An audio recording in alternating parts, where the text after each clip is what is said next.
എന്തായാലും അപ്പൂസേ വല്ലാത്തൊരു കഷ്ടം ഇവരുടെയൊക്കെ ജീവിത രീതി. അമൃത, മോള് പഠിച്ചിട്ടൊക്കെ അങ്ങനെയാണ് അടുത്ത തലമുറയൊന്ന് ഇതിനൊരു മാറ്റം വരുള്ളൂ വിദ്യാഭ്യാസത്തിലൂടെയൊക്കെ. ഇല്ലെങ്കിൽ കാലാകാലം ഇതുപോലെ എന്ത് ചെയ്യേണ്ടി വരും, നമ്മളിങ്ങനെ നരകിച്ച് ജീവിക്കേണ്ടി വരും അല്ലേ? ലോകം ഒരുപാട് നമ്മളെക്കാൾ 500 വർഷം മുന്നിലാണ് ഓരോ രാജ്യക്കാർ ജീവിക്കുന്നത്. നമ്മുടെയൊക്കെ ഒരു അവസ്ഥ കാണുമ്പോൾ സങ്കടം വരിക മോളെ.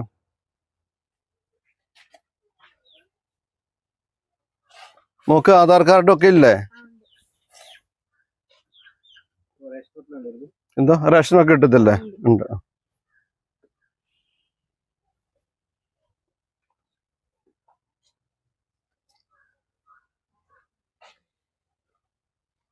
ഇനി എവിടെ നമ്മളെ ദൈവപുര താഴെയാ ആണോ? അല്ലെ ഇവിടെ ഇനി പഴയ വീടുകളുണ്ട് ഇതുപോലെ പുല്ല് മഞ്ഞത്? ഇതാണ് ലാസ്റ്റ്. ആ,